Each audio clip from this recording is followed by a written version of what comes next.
It's intermission time. It's great to get out to the movies. I'm Megan. I host the Intermission Podcast, and today for the listener, we have Matthew and Kevin McManus. Welcome. Hey, happy to be here. Yeah, stoked to be here. And they're twins. Oh yeah, we're the real deal. Yeah, You can't tell over the airwaves. We are twins. Maybe the voices would give it away. Yeah, the voices are so fucking similar too.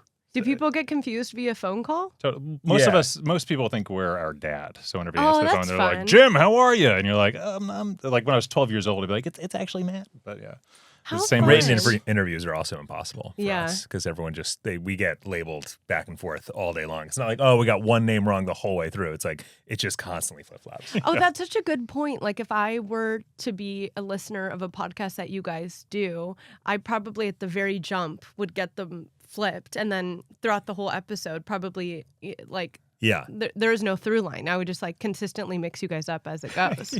Yeah, It's a curse. It's a blessing and a curse. it really is. Is it just you two and your sister? No, we have 3 older sisters. Holy shit. Yeah, it's a big Irish Catholic family. you know? Cool. When they had twins, my parents are gonna love that I'm sharing this story. When they had twins, they went to their priest and said, "Can we please start using contraception?" The priest was like, please God, stop having children. What are you crazy? That's funny. I mean, that sounds exhausting. Yeah. Yeah, it's a lot. The reason I knew you had a sister, obviously, is because she stars in your film that we'll be talking about today, REDUX. Which one is she in that order? She's a middle. Yeah, Yeah, closest yeah. to us. So we have 2 older sisters that went into industries that were totally reasonable, finance and dentistry. Oh, wow. And then the rest was like, we're going to join the circus. Yeah. We're doing it. And then we all took off for Los Angeles. Yeah. Very cool. That's, yeah, the older two are so responsible in I that know. way. So my parents were like, okay, if push comes to shove in old age, we got 2 that'll take care of us. Yeah. And then you guys can go. Honestly, blow it. I look at their careers and I'm like, God, that looks good. It looks Yeah. nice. Oh, just regular paychecks. Ooh, baby. My sister is she's my big sister, and she is a civil engineer. And I'm always like, she's the one who's going to like have it locked in for my parents, Yeah. you know? 100%. Yeah. 100%. I've got 2 girls, so I'm hoping one of them is like, Oh, yeah, does something for me because I'm screwed. It's retirement, forget it. That's it's your not pension happening. is your daughter's. Yeah. That's healthy. Yeah, that's my pension plan. Okay, so you guys are on here to talk about your latest film, REDUX. We'll get into it more into detail later, like the plot and questions, but can you just give the listener a brief synopsis of it? Yeah, Redux is about a woman who got her hands on a multiverse machine. And she's going from universe to universe trying to find one which her daughter is still alive, because you'll find out her daughter was kidnapped and murdered. But as she goes from one universe to the next, she realizes that they're all remarkably similar and her daughter's dead in all of them. Mm-hmm. So she figures, if I can't find my daughter, maybe I'll just kill the bastard who did this to her. So she kills this guy 1 time, 10 times, 100 times, so many times she's lost count. And it is starting to strip her of her humanity. So it's very much a revenge flick, but also a morality tale about the perils of revenge. That was very well worded. I've been saying it for like 10 years. Yeah, very succinct. And it comes theatrical release February 20th. That's right. Yeah. This is a question we ask everyone that comes on the show. Take it in whichever direction you will. But if you were to pick a film, you can have separate answers. If you were to pick a film that describes where you're at in life right now, what comes wow. to mind? Deep cut. Where I am at life right now. Mm-hmm. I think like old school, and I'm Frank the Tank with kids with a past that it was too drunken, and That sounds about right for you. Yeah. that sounds about right. Yeah, you're just ready to just blow it all up. That's Yeah. good. Yeah. And I Either asked that it- or Death of a Salesman. I'm Willie Loman. Depressing answers. Geez, I don't know. My wife is about to give birth to our first kid, and so Congrats. what are some? All I could think was like 3 Men and a Baby, but that doesn't make any sense because Yeah. my wife's involved. So Yeah, you got very involved. something about having a child. Mm-hmm. Wow, that was really thoughtful. Thanks. I've been really thinking about it and chewing on it for a while. Yeah, So that's 3 really- 3 Men and a I'm Baby. really provocative thinking answer. for you. Have you ever seen 3 Men and a Baby? You know, I don't think I have. Wow. But the And then I was title- going to say Junior. I was like, that'd be funny. I haven't seen that fucking movie. Junior would have been a better answer. Okay, I'm going to try it. Yeah, here we go. It's really a junior because we're about to have a kid. His wife is a lot like Arnold Schwarzenegger. Oh, God. She is ripped. Yeah. That's my on. type. That's my type. Right on.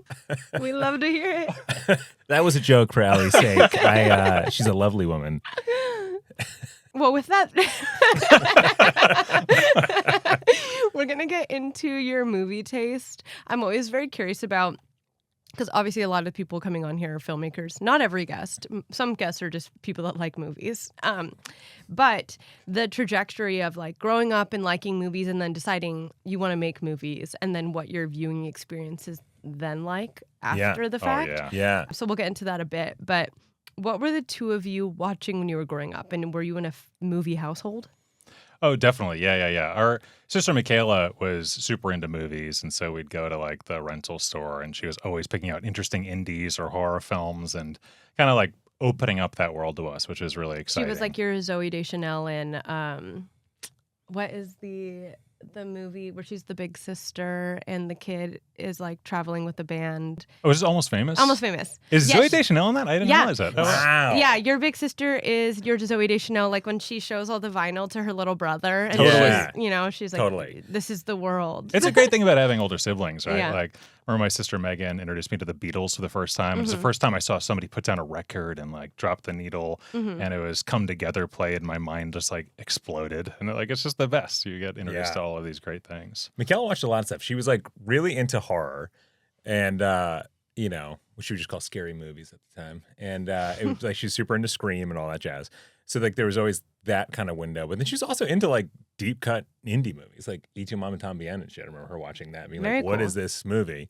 And then that kind of like opened it up a little bit for us, especially after we started really getting into like making movies and wanting to know like what an indie even looked like. That then, opened the doors kind of wider. I think the problem is, I think when she was watching E2 Mama Tambien, Dad walked in. And any scene of that movie is impossible to watch. Yeah. I think you sat down, he's like, oh, what are you watching? Whoop, anyway, I got to get going. And he like walked right back out the door. It's like, this is going to be too unbearable. Yeah. That's so funny. I've said this on the podcast before. This doesn't, I guess, apply to like video rentals, but back in the day, like watching a movie that comes on the TV on like, I don't know, whatever channel, and you have like the back button on the remote. Yeah. Do you know what I'm talking about? So Yeah, you would just totally. like have another channel queued up, ready to go. Yeah. Like if you're watching Commercials and something you're like, fuck risky and that, you're like, back. back. Totally. Like, no, I'm just watching C-SPAN, Mom and Dad. This is what I like to watch. Yeah. Were the two of you watching the same kinds of things? Did you have similar taste? Yeah, big time. I mean, it's all the stuff you kind of expect, right? Like the, Star Wars and Tim Burton's Batman and all that kind of stuff. Back Boy to the Future. movies. Boy movies. Total boy movies. Boy movies yeah. for guys in their late 30s. That was sort of Yeah. our, Although definitely yeah. so many girl movies because we had three Yeah. older sisters. So right? also like Yeah. Mannequin and like Wild Hearts Can't Be Broken and Some like deep cuts. Man in the Moon. What are those other fucking movies? So many movies that have not tested. the test of time has not been friendly to them. No. They're not classics. No one watches them. They don't even play them at like Cinespia or anything. It's Yeah. like what? There's a whole market of these movies, I would think. But yeah, so then when we started, we kind of got into making movies, and then I remember talking to my dad about it and being like, "Hey, what are like good movies that I should be watching?" As opposed to just like what our regular diet was. And right away he was like, "Oh, you should watch Hitchcock." And he grabbed, we went to the video rental place, and he came back with North by Northwest, and it was our first Hitchcock, and I was like, "Holy shit, this is amazing!" And watching a movie that was like, not current, not a modern movie, was like really cool, but also being super engaged as like, I don't know, a 12-year-old was like, whoa, this is a whole thing. So we started just like devouring Hitchcock after that. It's such a good gateway, Hitchcock, for kids who just want to be interested in something a bit older and realize like, oh, I was on the edge of my seat for a Rear Window. I mean, what a like magic trick. Because you're so used to seeing stuff on, I don't know. Well, back in the day, you'd like flip through and see a black and white, movie and be like, the staging was really stiff and it always felt like it was a play or something like that. And but Hitchcock, man, it was so different. And loved that stuff. Oh yeah. And the spark to make movies, like, was this a conjoined effort from the get-go? Honestly, I feel like it started with Matt had a project for a class, and he did like a spoof on Unsolved Mysteries with our buddy Ethan Rosenberg. And I got to film it while they acted in it. We're like, this is so much fun having So the camera. fun. So we were like, Dad, can we like use the camera like around the house and whatever? And he was like, yeah, just be careful with it. And it was kind of around the same time that The Blair Witch came out. So then everyone's like, anyone can make a movie with a little camera. You guys could actually do that. So then it became a thing where we were just like taping ourselves, like putting up a tent, and then we'd like tape ourselves running around, that kind of thing. And it wasn't until we did that for, I don't know, a year or two. And then eventually Michaela was like, we should make a movie with the beginning, middle, and end to it. We're like, what a novel idea. And we made a movie called A Bloodthirsty Killer, where Michaela sees a therapist about one rough summer. And there's like a seance in it. There's genre blending like crazy. And you find out the therapist did it. He was a serial killer, which serial killer seance thing. I don't know. I Didn't don't realize that was really part of it Yeah. until that moment. Yeah. A lot of discovery. I will say the thing that I learned then, because you're asking if we did it together, and that's a great question. Because what I remember the credits were pretty much just attributed to Kevin through and through. Many title cards of all the work Kevin Is that did a on this. recurring theme in your life? Not anymore, goddammit. If you're the guy who's going onto whatever the Photoshop equivalent was at the time and printing those out, I think it was Word is the Photoshop equivalent. Then you get to put whatever the fuck you want on those A things. Kevin McManus production. Yeah. You son of a bitch. I know. I took a lot of credit for our shitty early movies, though. Once you started getting credit, they started getting a little better. Yeah. Well, that's good. Do you have any vivid movie theater experiences that stick with you, like either as a kid or even to this day? I mean, you live in LA as well. Yeah, right? yeah. Like, there's so many cool theaters to go to here. So many. Yeah, so many experiences. Like, every chance you get to go to a packed house for a banger, there's nothing like it, right? Like, I saw Fury Road in a packed house at the Vista, and it was like this religious experience. It's so much fun to watch it with so many people. They're all hyped up and having the most fun with it. And most recently this year in whatever it was May, whenever Friendship came out, watching that movie with a packed house, everyone laughing at every small moment. It was so Did you see it at the much Vista? fun. Yeah, I saw the Vista. I wonder if me and Olivia went to Yeah. the Vista. I wonder if we all were there at the Yeah, same could've time. How much fun was that? It's like I haven't been in a comedy where everyone's laughing like that. A huge crowd, like that. Everyone in was laughing. forever. And it was just electric. We had the director on the podcast, Andrew. Oh, Yeah. so cool. Oh, that's awesome. It's you were missing jokes. People were laughing so hard. I honestly I was embarrassed how much I was laughing. I'm like, I feel like this is performative. I really can't fucking stop laughing at this fucking movie. It was so good. God damn it, movie was so good. Yeah. That was a recent one. Yeah. We had the exact same experience. Yeah. I immediately texted my boyfriend after, and I was like, you and all of your guy friends need to go see this together and like maybe get really high. Yeah. And like you guys are going to have the best time ever. And honestly, it's like a crime to now watch it not in a theater. Yeah. You know, it's like that was one that was like, it was a real demand. You had to go do it. Yeah. God, it was so much fun. There's like certain movies that we call like parking lot movies where like you finish watching the movie and then you leave and then Kevin and I talk for an hour and a half in the parking lot about like, oh my God, and he did this and he did that. And I remember 28 Days Later was one of those first ones for Yeah. us. We watched it. It was second run in this like little falling apart movie theater in Pawtucket, Rhode Island. And I remember we left and it was like so fucking scary and so effective. And we just sat and talked forever and then just I think ripped every single thing off from that for like the next 2 years making movies. Yeah, use that score on literally every movie in college, the whole thing. Yeah. But yeah, but there's been so many of those moments. We did that after watching Get Out. It was a similar kind of experience. It Follows, the same thing. Yeah. God, that one was like, damn, that movie was so fucking great. Yeah, genre ones. Ex Machina. Oh my God. We Yeah. wouldn't shut the fuck up after that one. When we walked out. It was like watching a no-hitter. You're like, are they going to stick the landing? And then it was just that ending is so perfect. It was so great. So perfect. Is there a movie that, I guess you said Friendship, but this past year you guys have seen that have really stuck with you and you've thought about it a lot since? Yeah, that was a big one.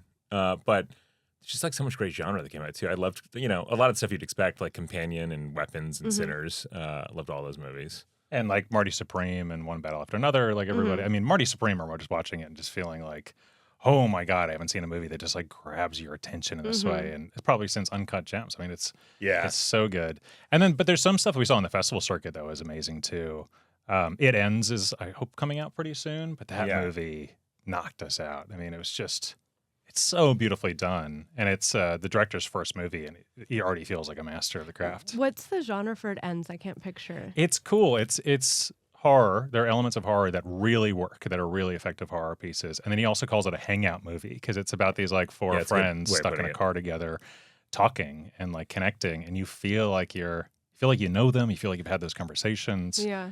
And it's also sort of an existential just experience. I mean, it doesn't. It's not the a genre's existential dread, but you're gonna love it. It's but it genuinely really you will. Yeah. It's so affecting. And the horror pieces were really great. Yeah, I don't know. It's one of those ones that's really great to go in blind. Cool. Which is always the hardest thing to tell. People are like, well, I don't fucking trust you. It's the most annoying thing. Every time we make a movie, you're like, I don't want to spoil anything, so I'm not going to say a word about it. I'm like, you can say anything from the first act. That's all fair game. Talk about it all you want. It would be nice to get people talking we about it. We need some grassroots. Yeah. Valid. Yeah. Yeah. Was there a moment where, like, you're making these projects together at home and with your sister, was there a moment where the two of you kind of looked at each other and you're like, wait, we're taking this seriously. Like, this is what we actually want to do. You know what I mean? Yeah. Yeah. I feel like pretty early on, as long as I can kind of remember, we were like, oh, this is fucking awesome. We got to do this. Our mom is a community theater actress. And so, Sick. yeah, it was awesome. So growing up, she would like take us all these plays that were like way too adult and sophisticated and confusing. I as love like, that. It was kind I of know. great. And honestly, she would like sit us down and be like, okay, so I'm going to be in a play tonight. And I love your dad very much, but I will be kissing another man. And you'd be like, what? Like, it's Wait, like your so- mom's so cool. I know, she's super cool. She's super cool. It became so normal to be like, I'm kissing another man, but it doesn't mean it's just like, it's make believe, it's a play, this is how it works. And like, okay, so I've seen my mom kiss so many other men at like a very young age, like 8 or 9, watching her like roll around with a man on the ground at the stage. And you're like, you guys could have gotten a babysitter. that was on the table. You could have gotten a babysitter. It was like, you They're guys are exposing you to dressing art. up and you're going. I'm glad they did. Yeah. Honestly, it was, we were on another podcast talking about that, and it gave us that memory of like, man, we saw such adult plays at such an early age. And this whole time, my sisters had wanted her sons to watch Redux, but it's really violent and it's Yeah. definitely R-rated. Like, I don't know if it's really right. I don't know if it's really right. And then talking about it on these podcasts, like, whoa, we have to totally advocate for it. To see it in a theater, to see your mom kicking ass in the theater, you gotta go do it. I mean, yeah, we used to watch Mom on stage murdering people, and another one where she committed suicide on stage. Yeah, Shit was right. confusing, but it's core memories, Yeah, and yeah, I yeah. appreciate we had them. So Michaela is officially bringing her oldest son to Redux this Cool. weekend, so we're stoked. Oh, that'll be so fun. Yeah. I Is hope that so. like I a hope it's fun. I premiere hope he's not like screening? this sucked. Yeah. Yeah, they like the Thursday night, I think at the Lemley, we're gonna Oh, do cool. it there. Yeah, Oh, I like that. yeah, it should be fun. Is there a movie that feels like a shared creative DNA for the both of you? Like, this is our taste. This is our style of movie. I think there's so many. One of the ones that we always say is our North Star is the Terminator. There's just something about the way that movie's constructed, that it's constructed like a horror film, like a slasher film, really, but then has these great science fiction kind of elements to it. But it's always a bit at an arm's length. It's never like hitting you over the head with something that's too kind of complicated and messy. Characters are so great in it. And it also has that kind of like LA film noir vibe. It just has all of these different elements that we just love.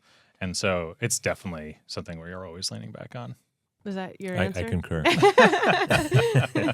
What about a movie that one of you loves and the other can't stand? Oh, we definitely have some of those. But not that many.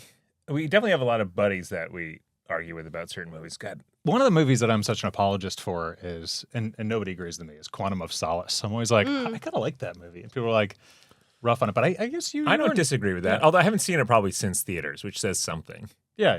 Honestly, I think I probably just watched it the first time. I feel so guilty of this. We're on the podcast. I'll be like, I love that movie. And then someone will be like, when'd you watch it? I'm like, oh, just once when it came out, you know? Like, but I love it. Yeah, the biggest fan. I saw it 20 years ago, I think. But no, I feel like I'm big believers in like love what you love, where it's like there's so many, I don't know, you can get so influenced by what's supposed to be good and what's not supposed to be good. And it's like, yeah, we'll be an apologist for lots of movies. Yeah. Honestly, more often than not, it's one of us is like crazy about a movie. And the other guy's like, I mean, I liked it. Indifferent, But yeah. like, like Relic, I was just absolutely in love with. And you liked it. But Yeah. you weren't like floored the way I was. Yeah. You know? This is making me think because I just saw Wuthering Heights. Oh, yeah. Yeah. How was it? I really liked it. Great. But then I went online after, and like every girl in my age group is very upset. Oh, really? Because, interesting. Because also Emerald Fennell, I think, is kind of known for like upsetting people. She always does a spin. But I'm not gonna people land. are like really, they want her to stay true to the book and that kind Sure, of thing. Totally. And It's such a trap. the plot is like the first half of the book, I guess, and it's not even really the first half of the book. Like it's totally different. But since I don't care about the book, I had a really good time. That's what like P.T. Anderson does right. He's like, Yeah. I'll just name it something else. Exactly. He's like, I'll do a book and I'll name it something else and no one will think about that's based on a book and I can do whatever the fuck I want with Yeah. the thing. She's a master. I loved Saltburn. Yeah. I love Promising Young Woman. I've seen like pushback on this one like all over Reddit and I'm like so confused by it. Yeah, I really had a good time if you Yeah. guys end up seeing it. Yeah, I'm looking forward to seeing it. Yeah. I cried at the end and I love crying. And so Yeah. I was like, Do I you got cry in what a lot I of movies? Yeah. Oh, yeah. Great. I love to cry. I like bring it on. I'm like, Oh, yeah. It got me it's there. coming. Got me there. I used to like just try to force myself not to, and recently I've just let It go. feels and great. It's a fucking It's amazing like putting your feeling. arms up on a roller coaster. 100%. That's what it's Like, You like. just just gotta let it embrace it. happen. Stop tensing. Yeah. But then it's happening, and then you're like, oh, I'm ugly crying. This Yeah. is a mess. Yeah. Yeah. It's hard, I think it'd be hard to do in public. But. And at the It's end hard of to admit that you're moved, right? You're like with people, and then you're moved by something, and you're crying, and they're not crying. You're like, well, I guess it just struck me. I mean, I definitely will say at my screening, me and my friend to my left, Shaquille, the two of us were bawling, and our two friends to the right were stone cold, you know? But I was Yeah. like, whatever. Whatever. Yeah. Do you have films that you revisit a lot? Whether it's like a reference for your work or just for fun? Yeah. We have so many that we reference for work and go back to all the time. The Conjuring is one we always go back to because of the way it's structured and the way that like every single minute they have an unsettling moment to keep you on your edge. And then I think it's every 10 or 15 minutes they've got a like scare that will get a scream, not just for the audience, but also for the characters. And it's such an interesting wow. So set piece. Yeah. Yeah. So formulaic. Yeah, but but I appreciate structure so much, and I'm like, okay, that's kind of how they're like, just dialing you in, Yeah. and you're like on edge, on edge, on edge, and nobody's screaming, and then it's like that 15 minutes, blood curdling scream, bit of a set piece, and then that's like a reset. They're like making pancakes, they're like feeding some chickens, they're Yeah. just chilling out, And and you you got need the relief, and then you start pulling it up again. And that James Wan is a master, so he knows exactly how to take advantage and manipulate the audience, right? That's what he does to a T. So it's a great one to go back to as feature film writers, because like your structure is how you dictate pace, right? So Yeah. it's like, it's like formula makes it sound like it's going to be like some kind of carbon copy, but in reality, like it is every audience knows, because every audience has seen 1,000 movies, instinctually what it should be, when things should be happening, when turning points should be happening. And when they don't happen, that's when a movie feels slow. You're like, oh man, the movie's so slow. And it's like, yeah, they missed a turning point at 45. So it's like those things are so critical to make something feel fast-paced. If you want to feel really fast-paced, you bring those turning points up a little bit early. So that's a good one to go back to, yeah, just for like studying. And Pixar movies, for the same reason, do really great turning points. And so when you're like, oh, I'm trying to figure out what that kind of midpoint should feel like, going to Pixar and being like, oh, that's what they do. And that reversal really works well. And so then you're like, well, how could I do a similar trick for my characters? And so I love that kind of stuff. Yeah. And there's some movies that you just can't turn off, right? There's like Drive or Pulp Fiction or whatever. Like these movies that like if they're on, I'm going to start watching them and then I'm fucking stuck. Yeah, you're Heat in it. is one of those movies. Yeah. Totally. Yeah, like crime movies, I guess, is a huge. Yeah. I can't turn it off because you're just waiting for the next gunfight. You're waiting for the next like car chase, and you're just like, oh, I'll just watch a little longer. And that's then you're like, oh fuck, I there's that know. other great gunfight that I'm gonna watch that. That's kind of always the goal, right? It's like if you can make a movie that has set pieces quick enough together where it's like, we kind of describe it as like the afternoon movie that completely blows up your afternoon. Where it's like when you've been flipping through channels back in the day, you're like, oh shit, heat's on. I'm just gonna watch a little bit. And then you keep watching and you keep watching. Like, I just blew 3 hours with commercials watching this entire movie. I ruined my day watching this movie. If you can grab people's attention like that, then you've really done something. So I think that's always the goal. How many set pieces can you get in there without bludgeoning the audience? Yeah. Okay, I'm going to end this section with one final question. Underrated sci-fi that you would recommend? One that I loved came out during COVID. It was my favorite movie of the year. Was The Vast of Night. Say it And again? The Vast of Night. Okay. And I didn't hear a lot of people talking about it. I think the director's latest movie just premiered at South by last year. I don't think it's actually been released yet, though. It has Matthew McConaughey in it, so he did something right. Yeah. But it's awesome. It's like set in the 50s. It's like low budget in that there's like no really big actors in it. But the production design's through the roof, the cinematography through the roof, the staging is really fantastic. And the story is so much fun. I really love that movie. Yeah, great choice. Like the one I love, I haven't seen that one in a while, but I remember watching it. And, Yeah. people love both of these movies, but I do feel like they're underseen. Yeah, that one is another beautiful one. I love a small character story wrapped up in a science fiction kind of dressing, Yeah, especially with the sci-fi, it's a little bit at an arm's length. It's a little more of a character study.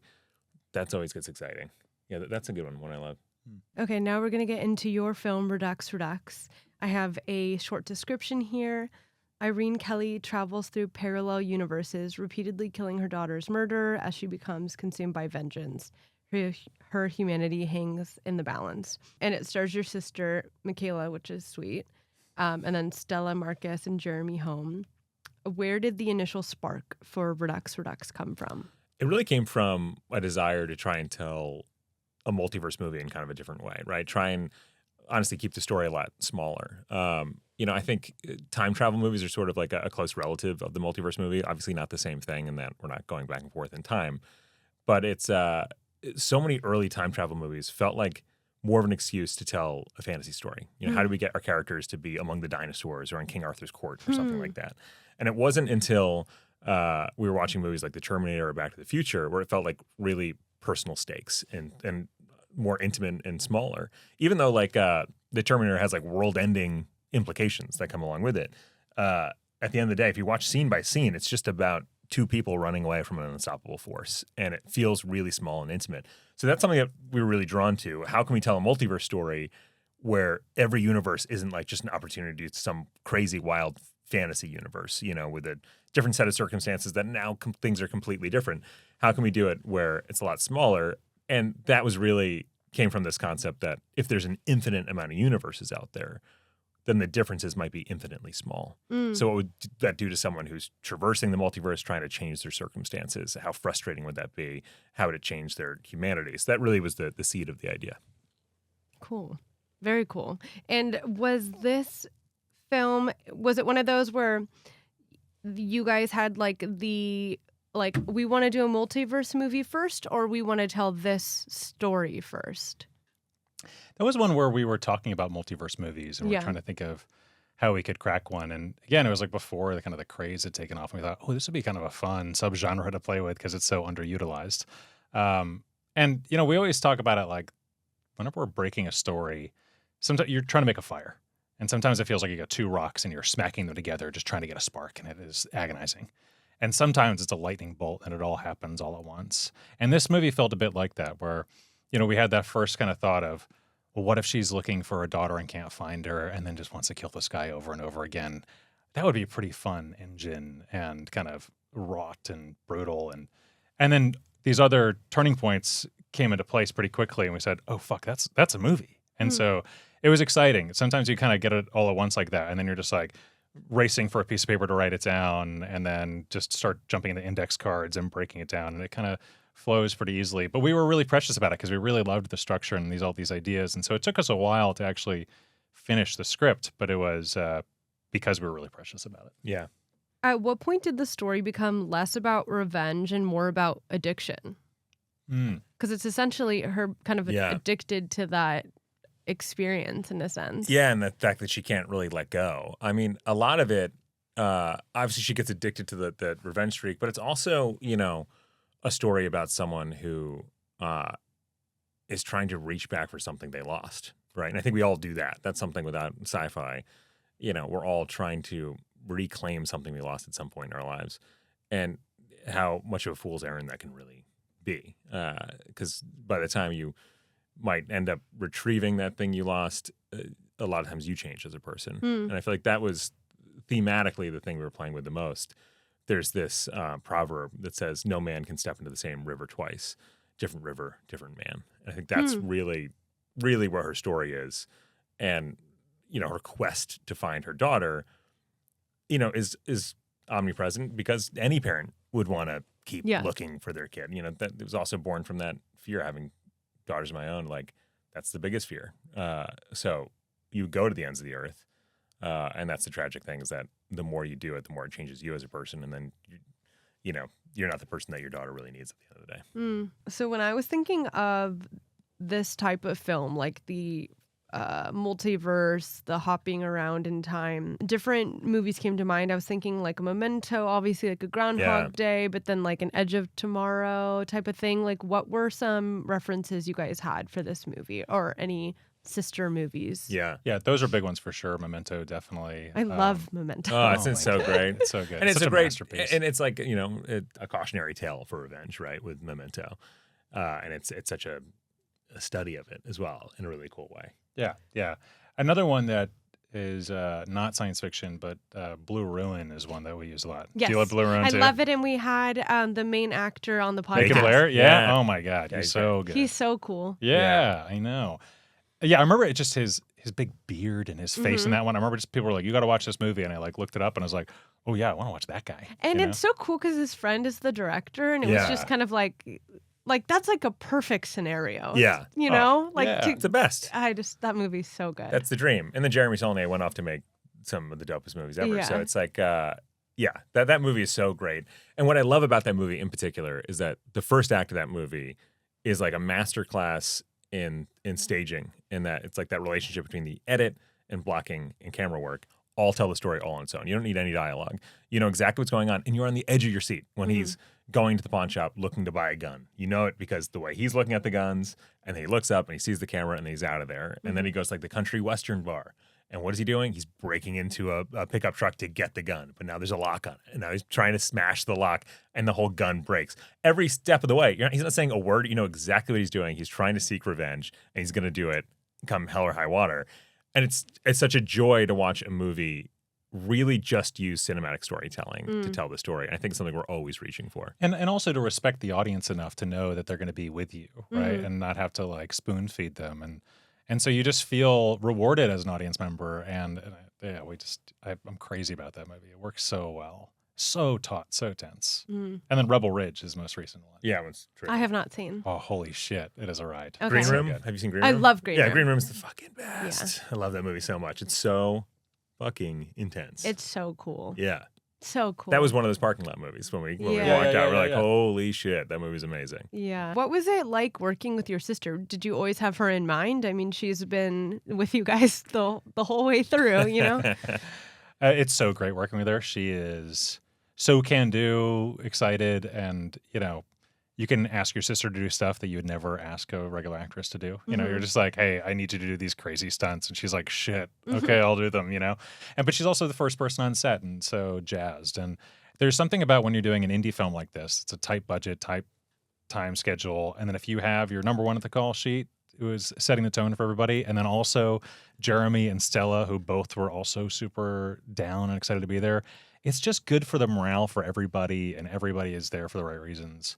So it's great, but unfortunately, we didn't actually think of her at first when we were writing the script. Yeah, because we've been writing for like 10 years. Yeah. And so she was like 30 when we were first coming up with the idea. And we're like, oh, I don't know that you're quite old enough to have, a daughter this age. And so we're thinking of all these different actresses, and then going through the rabbit hole of like trying to get people attached and doing the studio thing and whatever. And finally, we're like, we're doing this independently. We're going to raise the money ourselves and make this. We're like, Michaela can actually do this now. How and funny. It was really, really exciting. Which was so nice. One thing that changed about the script is that the sex scene with Jonathan, suddenly it was like, you'll be wearing your sweatshirt for this scene.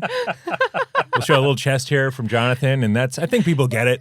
That's so I funny. think they get it. Yeah. That's so funny. like the most fully clothed you could possibly be in a sex scene. Yeah, that must be so strange. Yeah. Yeah, That makes 100%. sense. Yeah. And we'll skip over this part. Okay. Yeah. Actually, it wasn't important, come to think of it. Wow. Story didn't call for it, really. Yeah.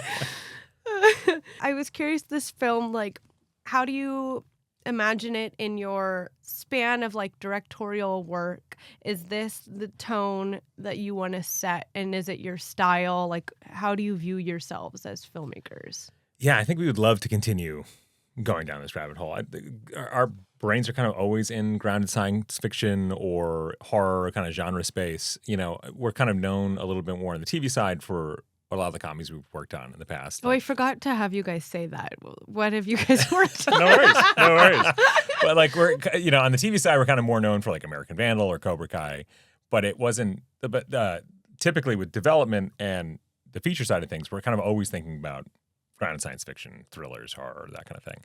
So I would love to do more in that space for sure. I would love to do another grounded sci-fi or a more straight horror after this. Well, it's a funny thing when you're starting off your career. Everybody asks you that when you're like 20, and they're like, "So, what's your voice?" And you're like, "Oh, well, I thought maybe this, maybe that," and you have no real idea. And then you make a bunch of movies, and you start realizing like, "Oh, I really love this area," and that could always change. But I think grounded genre flicks are such a sweet spot for us. In the beginning, it used to be really difficult because we'd say, "Oh yeah, you've seen Players or Cobra Kai or Vandal. We want to do this horror movie," and people would be like, "I don't understand that." And then when Jordan Peele made Get Out. Exactly. And Zach Krieger shows up and does all of his stuff. And you're like, people start realizing like, oh, actually, there's a weird symbiotic relationship with like comedy and horror. And it's all about that setup and payoff. And it did us a lot of favors because people stopped looking like we had 9 heads whenever we would say that kind of stuff. So I had that exact conversation a couple podcasts ago. We had Austin Kolodny. He just did Dead Man's Wire. Oh, yeah. He wrote Dead Man's Wire, but I would say he's like mostly a director. And same thing where he has that like comedy writing background, and I like kind of went through all the same people and like asking him what the common denominator is, and it is a ton about pacing and like the payoff. And Yeah. I Timing, anticipation, Yeah. all that. Yeah. It hadn't dawned on me until that conversation. I'm like, oh, it makes so much sense. Yeah. Yeah. Well, I think it's also an experience, right? Mhm. Like, it's funny when COVID was happening, everybody's like, nobody wants drama. Everybody wants just nice things, right? And I remember saying, at the time, for me, I want to watch horror movies right now. And not because I want to feel bad. It's because I want to escape. And horror and comedy and thrillers, they're an excuse to escape. And so I think that people who enjoy that stuff kind of gravitates toward those two things. They make you present. Yeah. Right. So it's like there's a certain like presence of mind when you're watching those kinds of movies because you're actively watching it. You know, it's not necessarily just making you think about other projects and think about your life. There's something about it where like you have to be plugged in. So yes, certainly during COVID, I was constantly looking for ways to escape through things that felt like an amusement park ride. Okay, I'm going to end this section on your film of who do you think like this movie is for? Like what is the ideal viewer for Redux?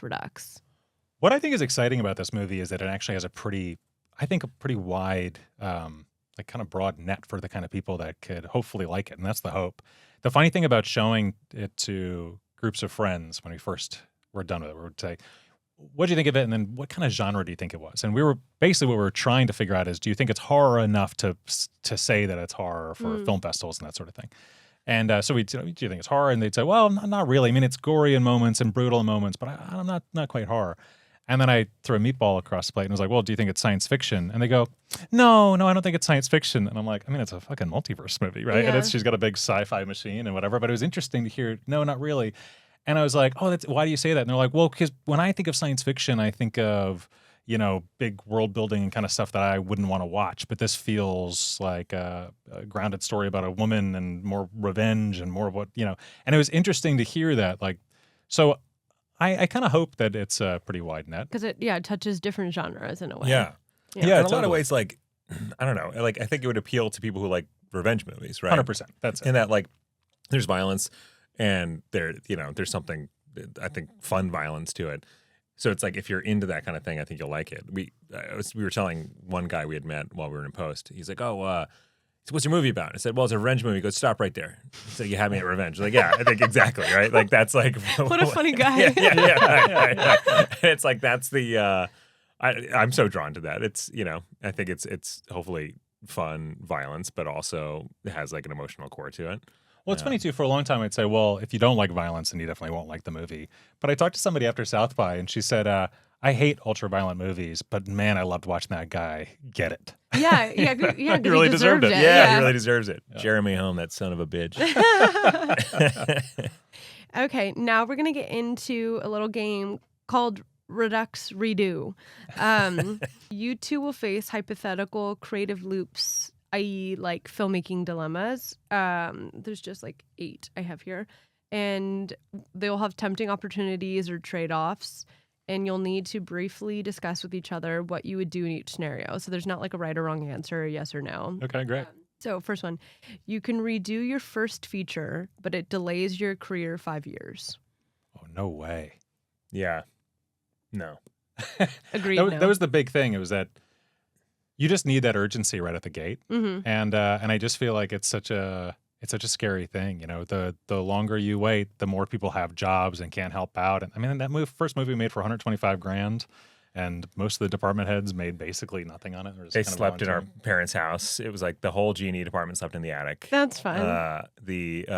Our first AD and production designer slept in my dad's dentist office in the basement, which was totally not zoned for that. Yeah. Yeah, Wait, your honestly, dad's a dentist and your sister? Yeah. Aw. Yeah, isn't that sweet? Yeah. They work together. My dad will help That's out at sweet. her practice now. He's retired, but anyway, yeah. But honestly, speaking of my dad, when we were making that movie, we had one investor dropped out 2 weeks before, and it was $10,000, which to us was like, oh, how are we even going to pull this off? Yeah. And so we're scrambling to figure it out. And then we thought, maybe we'll just kick this out a year. And we were talking to my dad, and he said, if you kick this out a year, you might never make it. You got to do it now. And so, yeah, the thought of 5 years, especially then, Especially like, I don't know, what would I do with the first one that differently? Not to say it was like,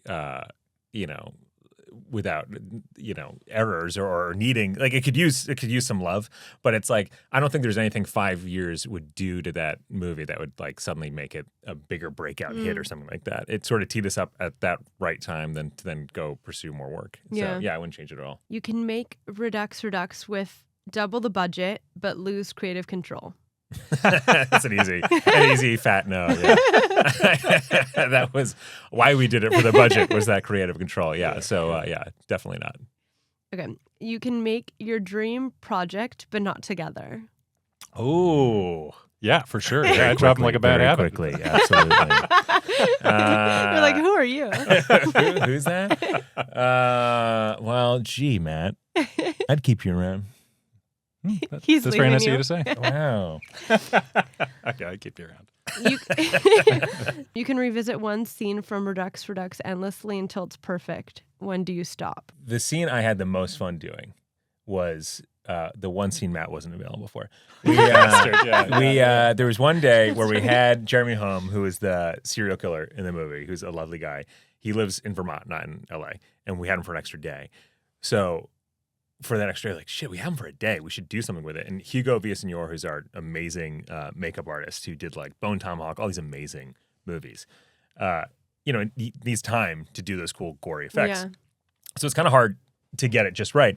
So we found out we had that extra day. And we're like, oh, we're going to be at the set with his house. We can kill Jeremy over and over and over again.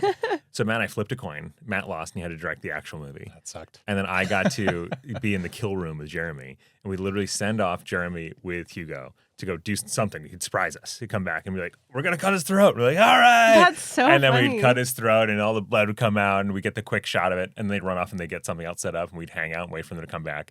And that was the best day on set. And we were reliving the same scene over and over, just like winging it and having fun. Yeah. It was really a joy. Yeah, meanwhile, I'm doing all the car stuff. And doing car stuff, especially the way we were doing it, I'm mostly giving direction over a walkie-talkie. And it feels like giving directions by like screaming down a well. It's just like so hard to communicate. Yeah. It was a grind. So I was pretty jealous that day. Yeah, it was pretty sweet. It was pretty sweet. Yeah. A streaming platform guarantees global distribution, but asks you to simplify the ending. Mm. That's a good Sophie's Choice right there. Yeah, I mean, I could get down with that. I guess simplify the ending is a funny one. Like what ultimately is that note? There are certain notes you're like, oh, definitely not. Simplifying sounds great. Sounds streamlined. It's a great one because you go, yeah, no problem. And they're like, okay, great. And then you pass and they're like, more simple. And you're like, what the fuck does that Yeah, what is it? yeah. So maybe it's a poison pill. Black Island Sound had global distribution through Netflix, which was sweet, but it meant we couldn't promote it LOL before it came out. That was the rule. Weird. So they said you can't talk about it, you can't promote it or anything like that. Which I think like they were at the time kind of against, like they were afraid of getting bad press. So it was like just let it go immediately in the algorithm, let the algorithm do its job.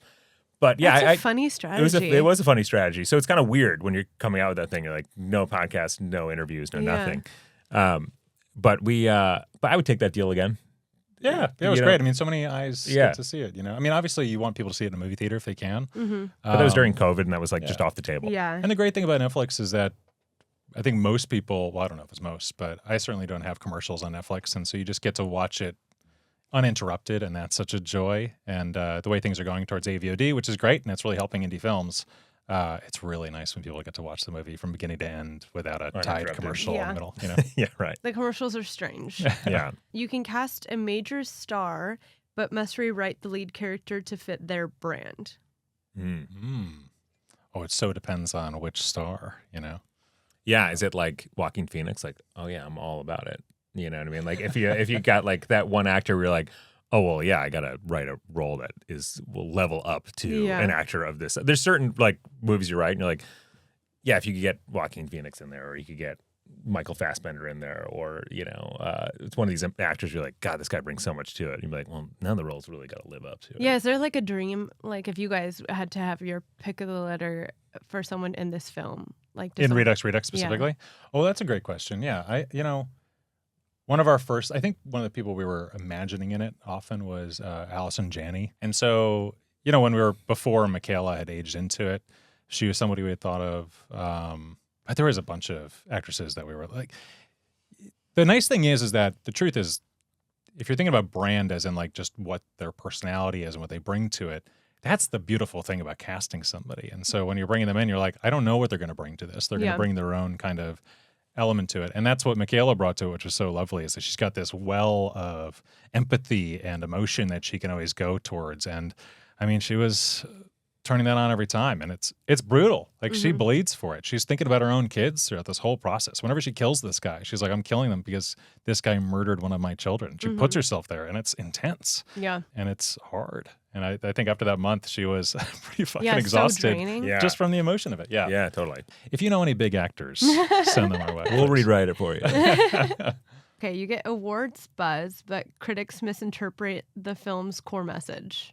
Like a Wolf of Wall Street situation. Yeah. That's funny. Some of the greatest movies of all time have been misinterpreted. I mean, That's like true. Starship Troopers, when that first came out, everyone's like, this is like fascist. And they did win propaganda. Best Picture at the Oscars. Yeah, they didn't win many awards. But that movie's fucking awesome. Yeah. And it's like, you look at it, you're like, no, it's satirizing the thing that people were upset about. I feel like oftentimes, though, like specifically awards buzz, but the movie got panned, like it never really works out.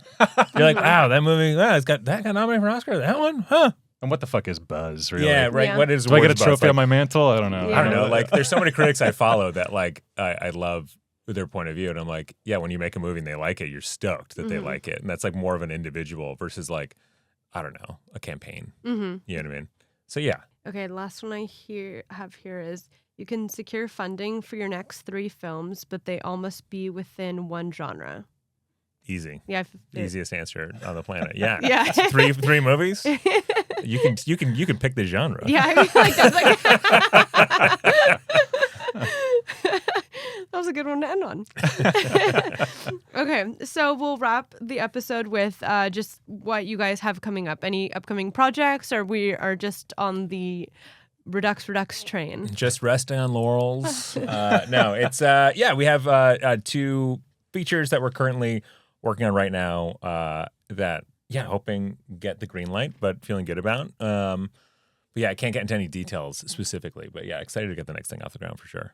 Excited for your projects. Thanks a lot. And how can listeners follow you or your work, and where can they see Redux? Yeah, you can follow me on Instagram at Kevin J. McManus. You can also find me on Letterboxd at Kevin McManus. I'm on Instagram and Letterboxd, Matthew McManus for both. And yeah, go see the movie in theaters. It's still playing as this thing gets released, and then pretty soon we'll be everywhere you watch movies. So please see the movie. Amazing. Well, thanks for coming on, guys. And now it's time to get lost. Good evening. If you enjoyed this episode, be sure to leave us 5 stars on Spotify, Apple, or wherever you get your podcasts. To stay in touch, follow our Instagram page at It's Intermission Time and share with your friends. As always, Intermission is produced by Jazeel Chu and Olivia Dean, and of course, hosted by yours truly, Megan Braun. This episode is brought to you by The Synagogue.